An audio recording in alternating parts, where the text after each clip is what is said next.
Ma sœur a rabaissé mon travail et s'est moquée de moi parce que j'ai épousé une fille de la campagne, tout en se vantant de son mari, un investisseur de génie. Quand ces investissements se sont effondrés, mes parents ont exigé que je vende mon atelier pour les renflouer. Je les ai laissés fulminer, puis j'ai révélé quelque chose qui les a laissés bouche bée. Ma famille a passé 30 ans à me traiter comme le gars qui n'y arriverait pas, parce que j'ai choisi la soudure plutôt que Wall Street. Il s'avère qu'ils auraient dû prêter plus d'attention à ce que je construisais, en réalité, dans le silence. Prenez votre popcorn, et profitez du spectacle. Je m'appelle Wade, j'ai 32 ans, et je dirige un atelier de fabrication métallique sur mesure, ce qui est apparemment la chose la plus embarrassante qu'un homme puisse faire, d'après ma famille. Il y a 5 ans, je me suis marié avec Élise, sous le grand chêne sur les terres de ma grand-mère. Nous avons tout organisé comme nous le voulions. Des bottes de foin en guise de siège, des fleurs sauvages partout, et un barbecue qui embaumait toute la clairière d'une odeur incroyable. Mon équipe est venue en bottes de travail et en Carhartt. Les amis d'Élise ont apporté des desserts faits maison, et portaient des robes d'été. C'était parfait. Ma famille a traité l'événement comme des travaux d'intérêt général. Papa a débarqué dans sa Mercedes, vérifiant sa montre toutes les 5 minutes, comme s'il avait mieux à faire ailleurs.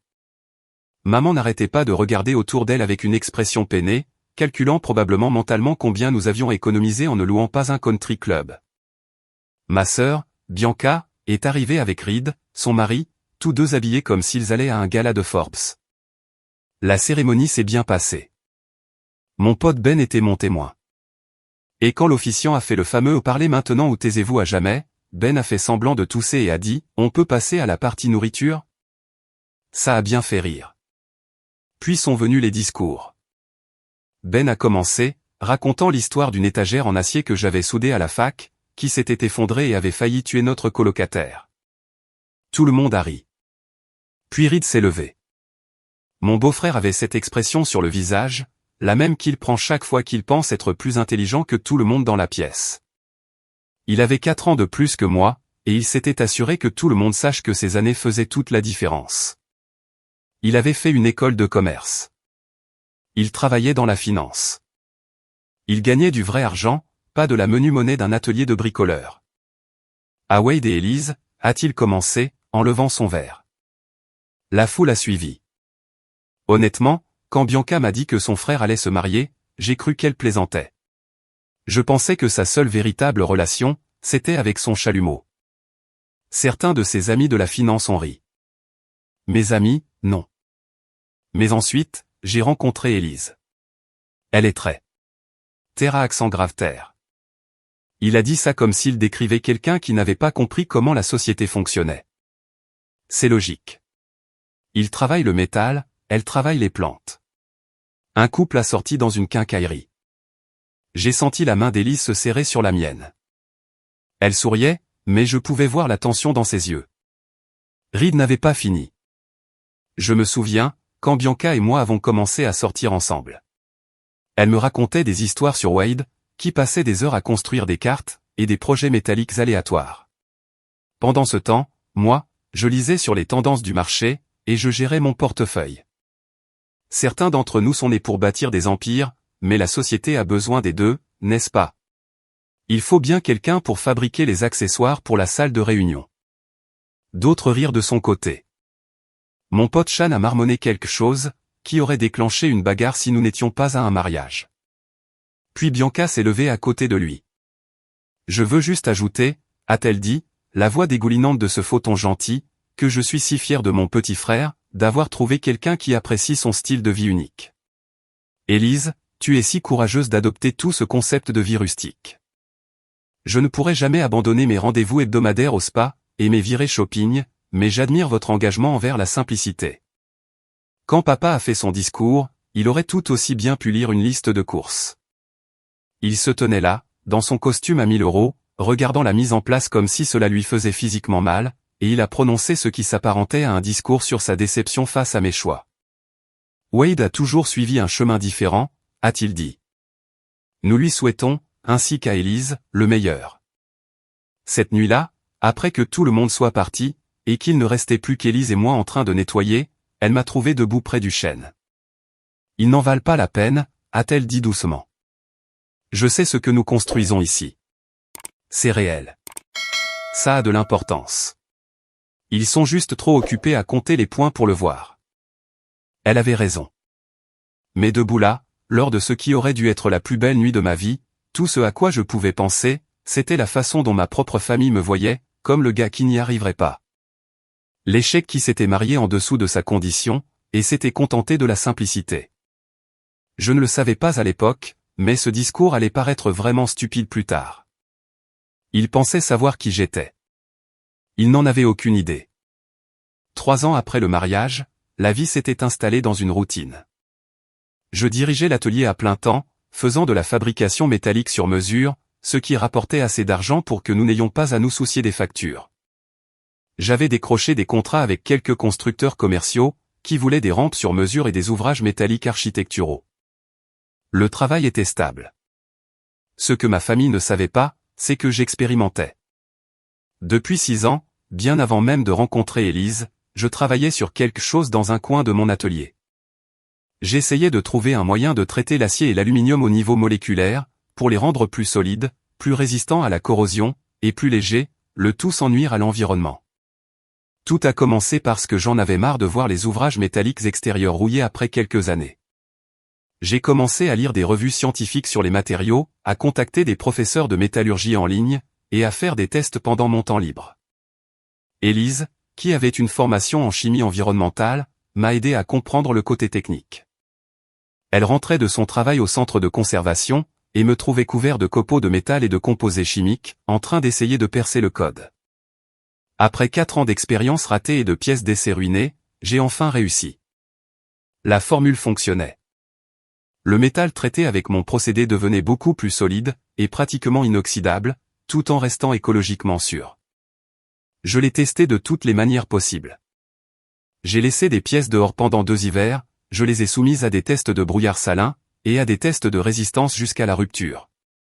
Le métal tenait mieux que tout ce que j'avais jamais vu. Alors, il y a 2 ans et demi, j'ai fait quelque chose que je n'ai dit à personne, sauf à Élise. J'ai déposé des brevets. 4 d'entre eux, couvrant différents aspects du procédé et des applications clés. Ensuite, j'ai créé une SARL, j'ai déplacé certains actifs pour une protection juridique, et j'ai commencé à proposer la technologie aux fabricants.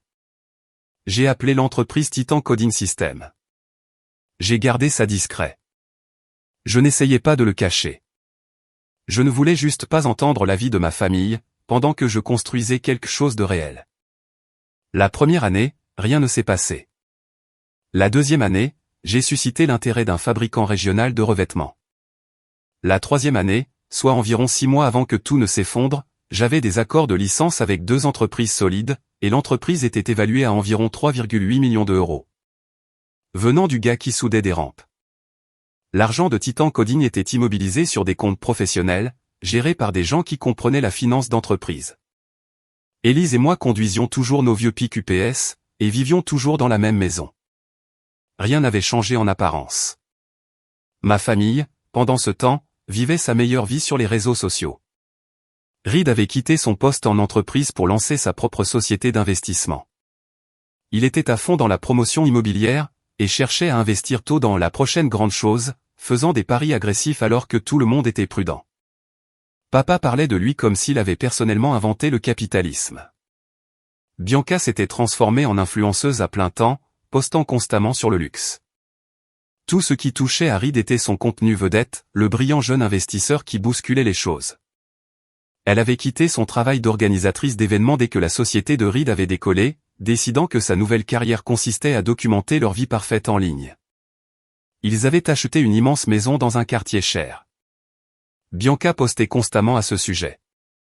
Le dressing sur mesure pour ses sacs de créateurs, la cave à vin que Reed avait installée, la salle de sport à domicile. Nous avons été invités à leur pendaison de crémaillère. J'ai failli refuser, mais Élise m'a convaincu d'y aller. J'ai passé une semaine à leur fabriquer une table basse. Un cadre en acier sur mesure avec un plateau en verre trempé, des soudures-tiges qui ressemblaient à de l'art, le tout revêtu d'une peinture en poudre noire mat. J'étais fier de cette pièce. Bianca y a jeté un coup d'œil, et son sourire est devenu artificiel. Oh, merci beaucoup. Elle l'a posée dans un coin, et l'a immédiatement oublié. Toute la soirée n'a été qu'une démonstration de leur part. Bianca a traîné Élise partout comme un cas de charité, la présentant à ses amies influenceuses avec ce ton condescendant. Voici ma belle-sœur, Élise. Elle travaille dans la conservation, très noble, vivant de presque rien pour sauver les arbres. Les femmes regardaient Élise de haut en bas, jaugeant sa robe simple et ses chaussures pratiques, puis se retournaient vers Bianca pour parler de la nouvelle collection Chanel. Reed m'a coincé avec ses amis de la finance la majeure partie de la soirée. À un moment donné, il m'a tapoté l'épaule. Bravo, mec. Un travail honnête. Le monde a besoin de gars comme toi. Il faut bien quelqu'un pour fabriquer les trucs qu'on met dans nos bureaux. Le vrai moment est arrivé quand nous étions tous dans le salon. Reed parlait d'une énorme affaire qu'il venait de conclure, parlant de vision, et de savoir quels investissements étaient l'avenir et lesquels étaient en train de mourir. Bianca était accrochée à son bras, rayonnante. Mon mari est tellement brillant avec l'argent. Honnêtement, je ne sais pas comment il fait. Je lui fais simplement entièrement confiance, et je le laisse tout gérer. Elle a regardé Élise en disant ça. Puis Reed m'a regardé. En parlant de la vieille école, comment va l'atelier de métallurgie, Wade? Tu fabriques toujours des boîtes aux lettres pour les voisins. Bianca a gloussé. Oh, sois gentil avec mon petit frère. Il fait de son mieux. La pièce est devenue silencieuse. Tout le monde me fixait. Pendant environ 5 secondes, je n'ai rien eu à dire. Juste ce sentiment familier d'être la risée de la famille. Puis, la voix d'Élise a percé le silence. C'est mieux que de flamber les fonds de retraite des autres. Silence de mort. Le visage de Reed est passé de suffisant à furieux. Instantanément. Bianca a halté, sa main volant à sa poitrine comme si elle avait été frappée physiquement. Maman a lancé à Élise un regard qui aurait pu tuer. Nous sommes partis peu de temps après. Sur le chemin du retour, ma cousine Andrea a appelé. C'était la seule personne saine d'esprit de la famille, elle gagnait sa vie comme enseignante, et se tenait à l'écart des drames familiaux. C'était intense, a-t-elle dit. Mais entre nous, sois prudent. J'ai entendu des rumeurs.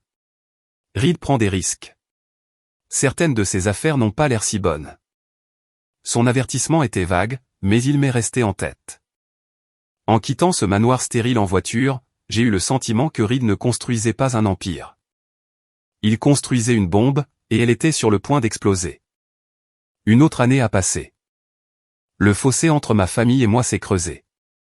Nous avons cessé de recevoir des invitations à des fêtes, ce qui était un soulagement.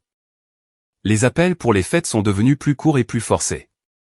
Maman envoyait des textos, demandant pourquoi nous ne passions jamais, oubliant commodément comment s'était déroulée la dernière visite. À l'atelier, les choses s'accéléraient. Titan Coding System était passé d'un projet secondaire, à quelque chose qui suscitait une attention sérieuse.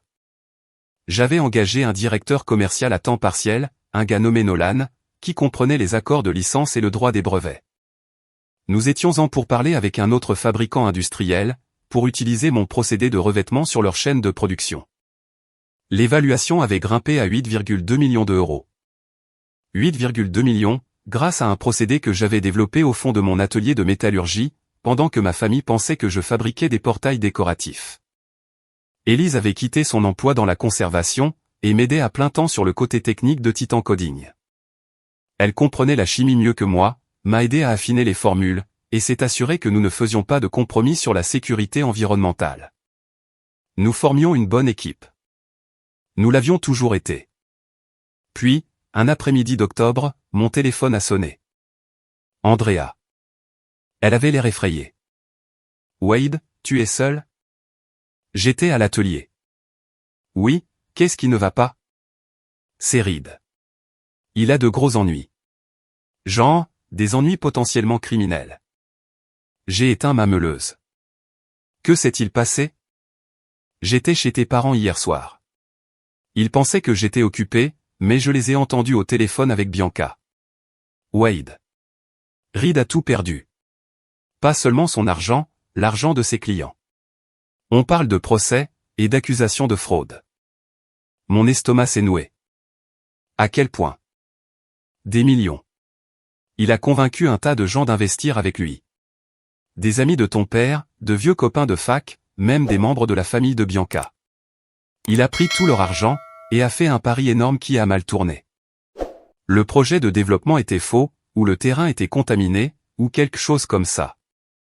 Je n'ai pas tous les détails, mais il est complètement sous l'eau.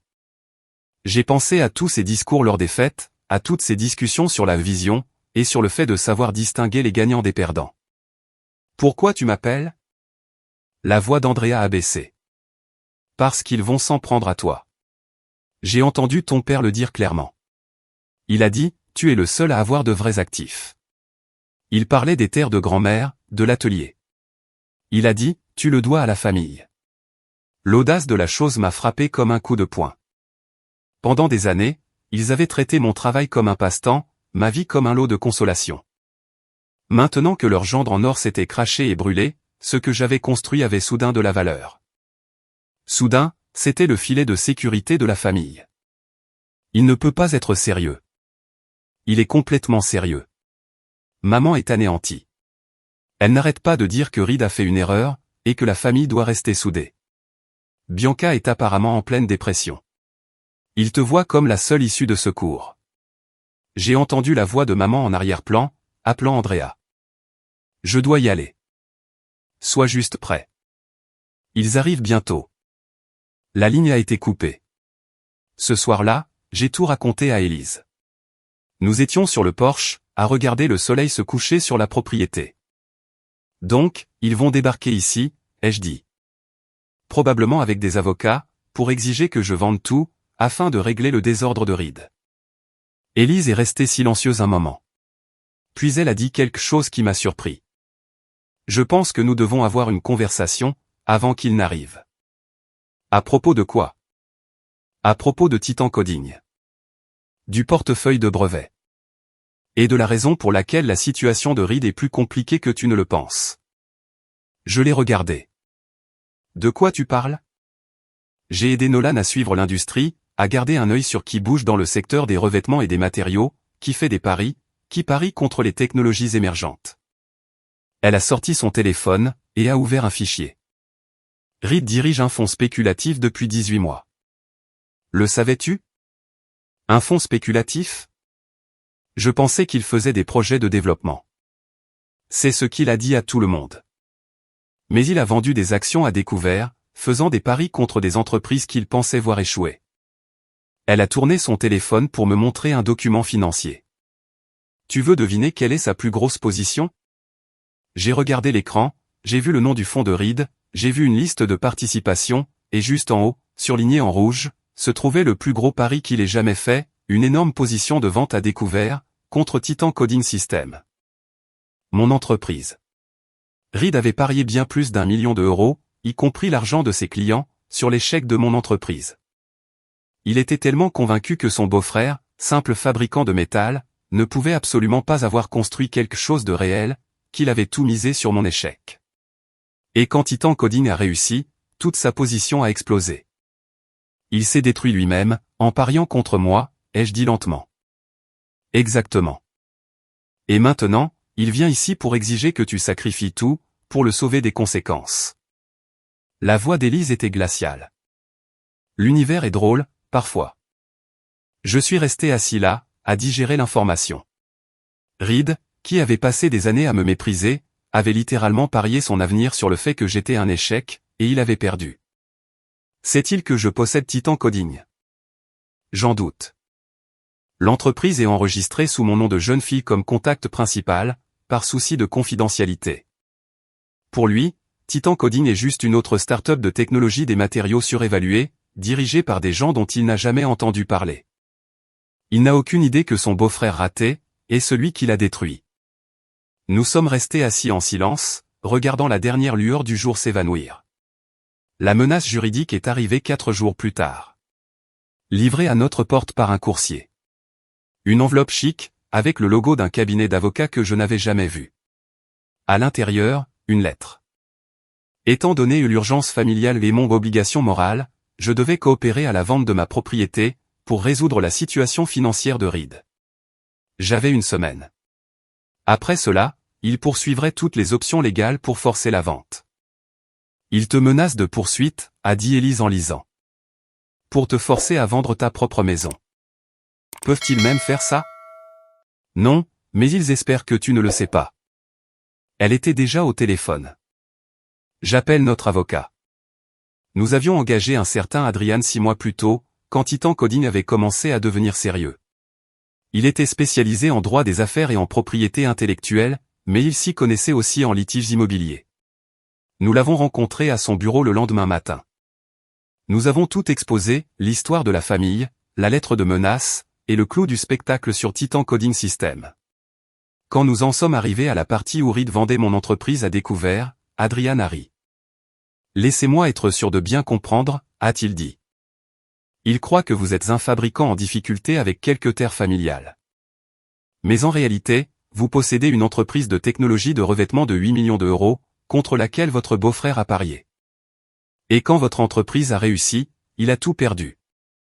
Et maintenant, ils veulent que vous vendiez les terres, qui sont en fait un actif d'entreprise, pour renflouer le gars qui a essayé de profiter de votre échec. C'est ça. Adrian s'est penché en arrière, secouant la tête avec un sourire. C'est incroyable. C'est comme regarder quelqu'un se frapper au visage, et vous blâmer pour son nez cassé. Il a expliqué que leur menace juridique ne valait rien. Les terres avaient été transférées à la structure d'entreprise de Titan Coding 2 ans auparavant, pour des raisons de protection de la responsabilité. Je ne pouvais pas les vendre, même si je le voulais. N'importe quel juge rirait de leur affaire au nez, et la rejetterait en 30 secondes. Alors, qu'est-ce qu'on fait? Ai-je demandé. Rien. Laissez-les faire le prochain pas. Quand ce délai expirera, ils ne déposeront pas de plainte, car n'importe quel avocat digne de ce nom leur dira que c'est sans espoir.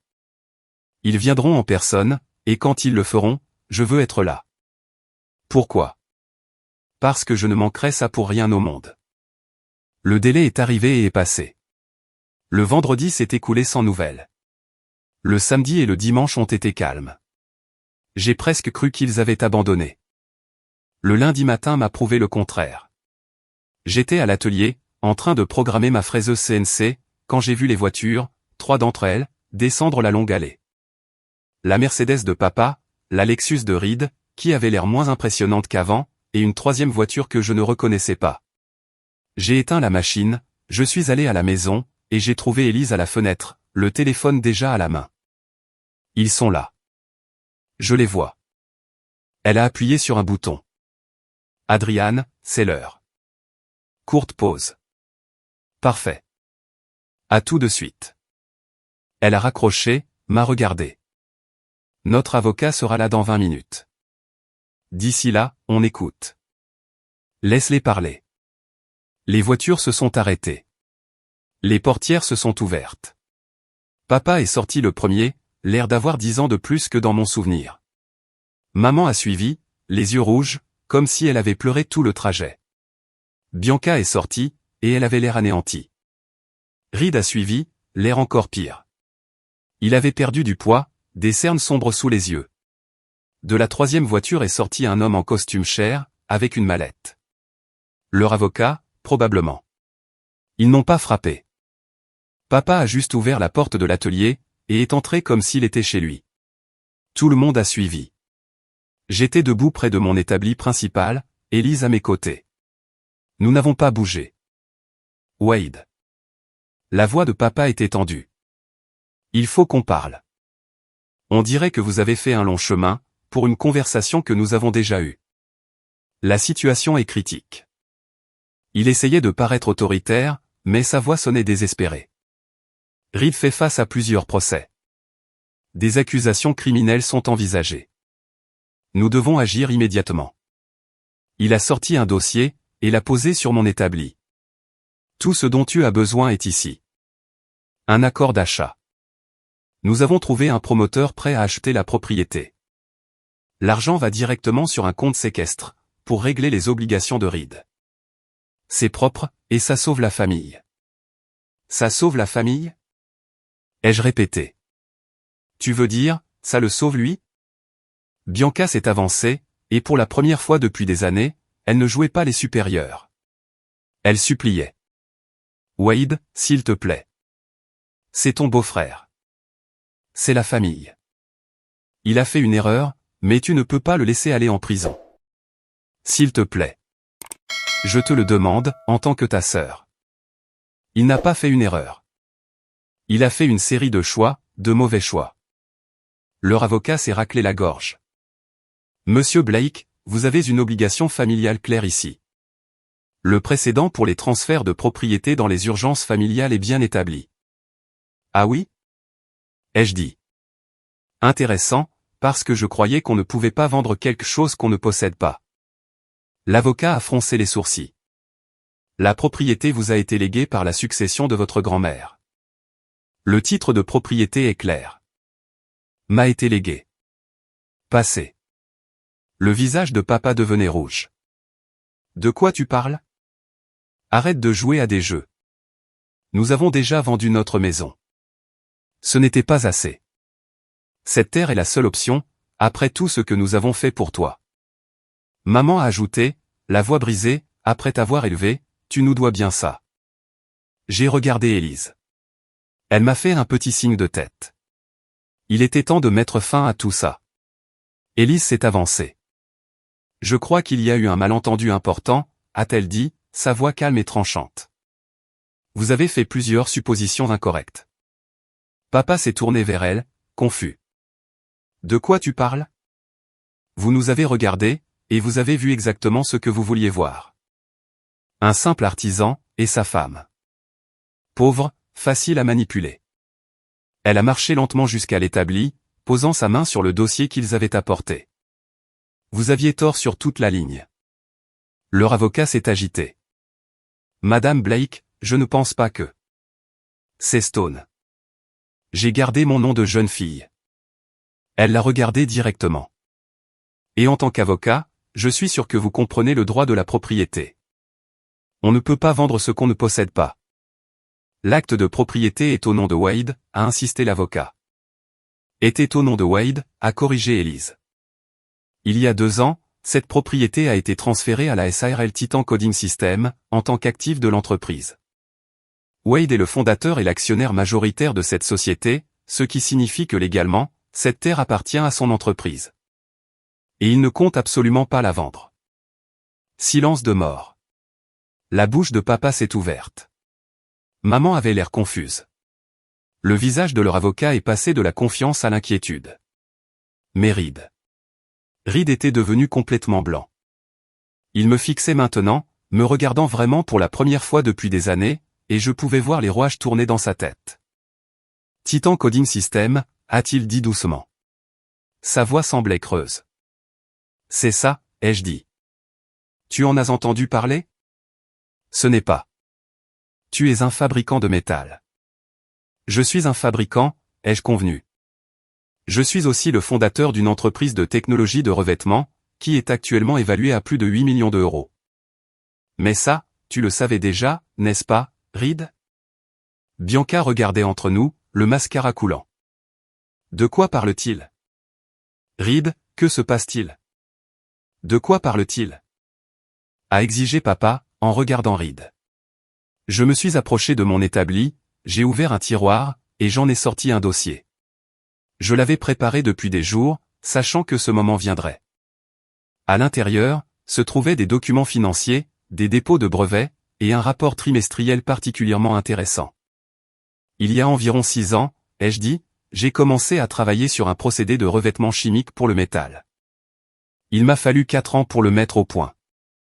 J'ai déposé des brevets, créé une entreprise, opéré discrètement, construit quelque chose de réel, pendant que vous supposiez tous que je fabriquais des portails de jardin. J'ai sorti un document spécifique, et je l'ai brandi. Ceci est un document financier de ton fonds spéculatif, Reed. C'est un document public. Il montre toutes tes positions principales. Tu veux deviner quel était ton plus gros pari? Il n'a pas répondu. Il ne pouvait pas répondre. Tu as vendu Titan Coding System à découvert. Tu as mis bien plus d'1 million dedans. L'argent de tes clients.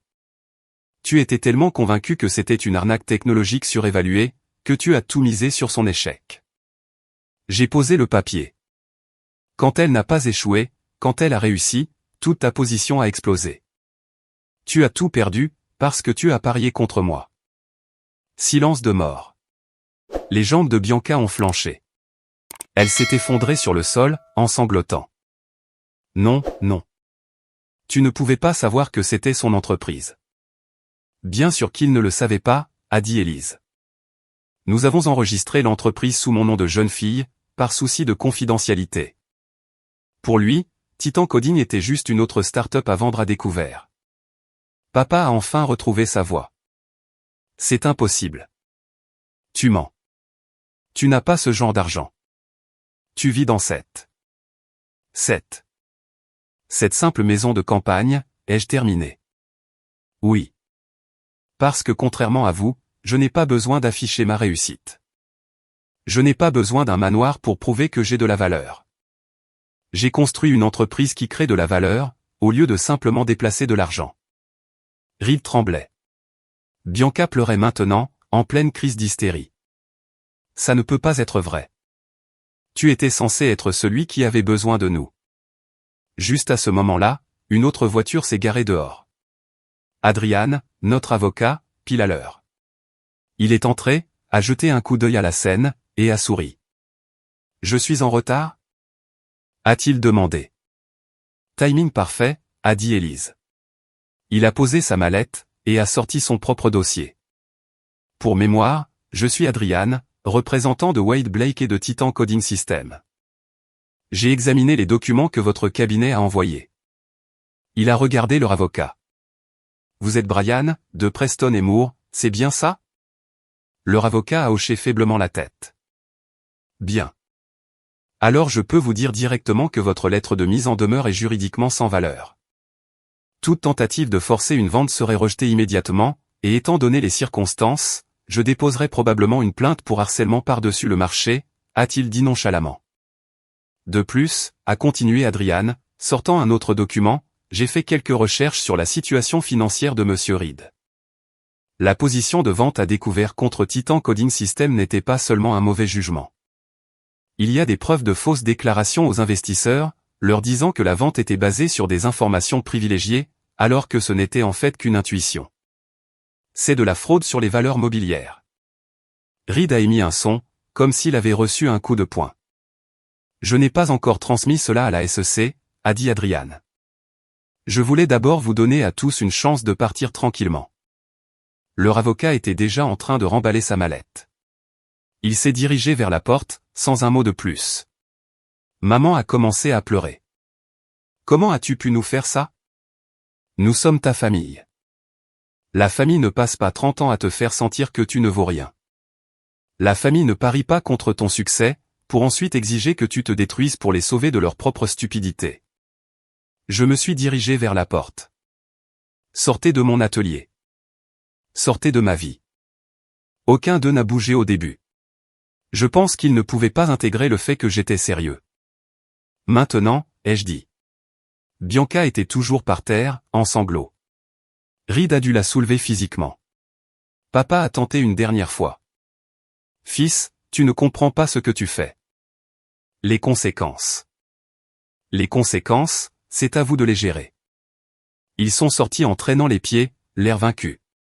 Les voitures ont démarré, puis ils sont partis. Je suis resté là, et j'ai ressenti quelque chose que je n'avais pas ressenti en 30 ans. La liberté. Les semaines suivantes ont été calmes. Pas d'appels furieux, pas de textos désespérés, juste le silence. Adrian m'a tenu au courant de la situation juridique. Reed se noyait dans les procès. 3 de ses principaux investisseurs avaient intenté des poursuites civiles. Ces poursuites ont attiré l'attention de la SEC, et la commission a ouvert une enquête sur ses pratiques de trading. Son mariage avec Bianca ne tenait plus qu'à un fil. Ils avaient emménagé dans un petit appartement, dans un mauvais quartier de la ville. Bianca avait supprimé tous ses comptes de réseaux sociaux. Papa et maman avaient vendu leur maison à perte, et loué un petit condo quelque part. Papa avait repris son ancien poste dans une position de consultant, essentiellement un travail de pitié de la part de ses anciens partenaires. Maman passait apparemment la plupart de ses journées à pleurer, et à se demander pourquoi je leur faisais ça. Dans leur esprit, j'étais le méchant. Le fils ingrat qui avait abandonné sa famille quand elle avait besoin de lui. Pendant ce temps, Titan Coding décollait. Nous avions signé un autre accord de licence. Un fabricant régional de pièces aérospatiales voulait tester notre procédé sur ses composants. Une autre entreprise l'appliquait à des pièces automobiles. J'ai embauché 2 employés à temps plein pour aider à gérer les choses. J'ai construit un véritable espace de bureau dans la grange. J'ai commencé à avoir des réunions d'affaires avec des gens qui me prenaient au sérieux. Le travail de fabrication sur mesure a ralenti. J'ai gardé quelques clients réguliers, j'ai fait les projets que je voulais faire, mais je me concentrais principalement sur Titan Coding. Élise s'épanouissait. Elle avait toujours été douée pour la chimie, et maintenant elle dirigeait la R&D à plein temps. Nous développions de nouvelles applications, déposions plus de brevets, construisions quelque chose qui pourrait nous survivre à tous les deux. Nous étions heureux. Ne plus avoir le jugement constant de ma famille rendait les choses encore meilleures. Puis, un samedi après-midi, environ 6 semaines après la confrontation, j'ai vu une voiture familière descendre l'allée, la berline d'Andrea. Je suis sorti à sa rencontre. Elle est sortie, l'air nerveuse, tenant un plat à gratin. « Je t'ai apporté des lasagnes », a-t-elle dit. « On mange plutôt bien », ai-je répondu. Mais je souriais. Entre. Nous nous sommes assis sur le porche. Nous avons bavardé un moment, avant qu'elle n'en vienne à la vraie raison de sa visite. Le mariage de Bianca et Reed est pratiquement terminé, a-t-elle dit. Ils restent ensemble pour l'instant, parce qu'ils ne peuvent pas se payer des avocats, mais elle lui en veut complètement. Elle le blâme pour tout. J'ai entendu dire que tes parents tiennent à peine le coup. Papa travaille tout le temps. Maman reste juste assise à la maison. Il ne parle pas de toi, mais je sais qu'il pense à toi constamment. Et Reed. Andrea est restée silencieuse un moment. Il est brisé, Wade. Je veux dire, vraiment brisé. Il sait qu'il s'est détruit lui-même, parce qu'il était trop arrogant pour voir ce que tu avais construit. Bien, ai-je dit. Et je le pensais. Ils veulent s'excuser, a dit Andrea doucement. Finalement. Quand assez de temps aura passé. Ils pensent que peut-être, s'ils te laissent de l'espace, tu reviendras. Je ne reviendrai pas. Je sais. Je leur ai dit. Ils ne me croient pas. Elle s'est levée. Je ne te demande pas de leur pardonner. Je ne te demande même pas de leur parler. Je voulais juste que tu saches qu'ils souffrent. Que cela t'importe ou non. Ça ne m'importe pas, ai-je dit honnêtement. J'ai passé 30 ans à être traité comme si je ne valais pas leur temps. Ils ont passé 5 ans à faire sentir à Élise qu'elle n'était pas assez bien. Ils sont venus ici en essayant de prendre tout ce que j'avais construit. Je ne vais pas perdre le sommeil à cause de leurs conséquences. Andrea a hoché la tête. C'est juste. Elle s'est dirigée vers sa voiture, puis s'est retournée. Pour ce que ça vaut, je suis fier de toi.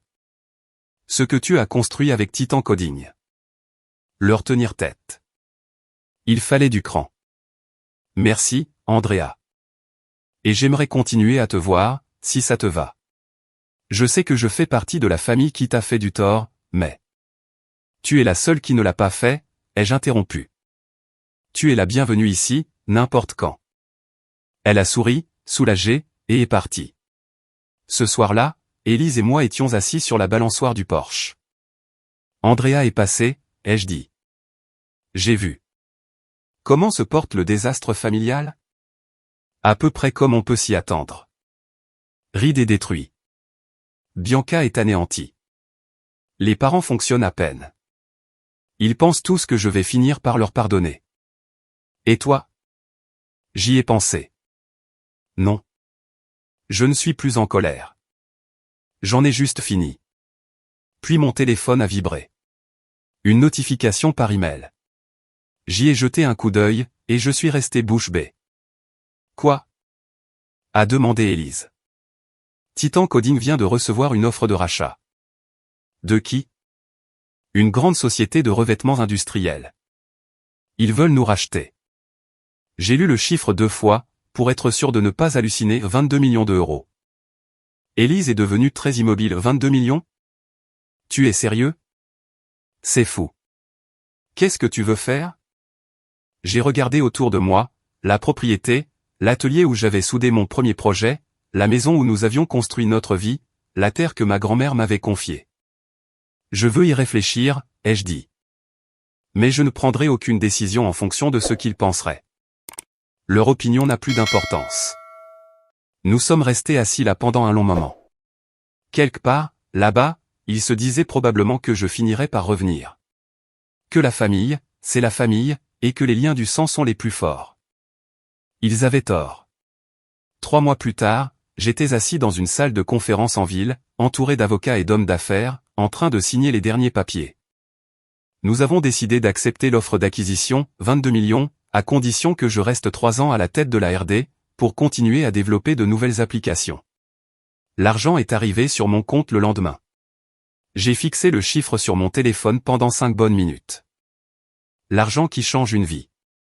L'argent qui fait qu'on n'a plus jamais à s'inquiéter. Plus que ce que mon père avait gagné dans toute sa carrière. Je l'avais gagné dans un atelier de métallurgie, qu'il avait qualifié de passe-temps. La première chose que j'ai faite, a été de rembourser entièrement la propriété. Pas d'hypothèque, pas de privilège, rien. La terre que ma grand-mère m'avait laissée était à moi, libre et nette, pour toujours. Ensuite, j'ai créé une fiducie pour l'entretenir.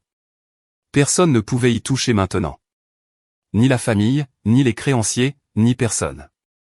La deuxième chose a été un don au centre de conservation où Élise travaillait. Il faisait un vrai travail, et dans l'environnement au lieu de se contenter d'en parler.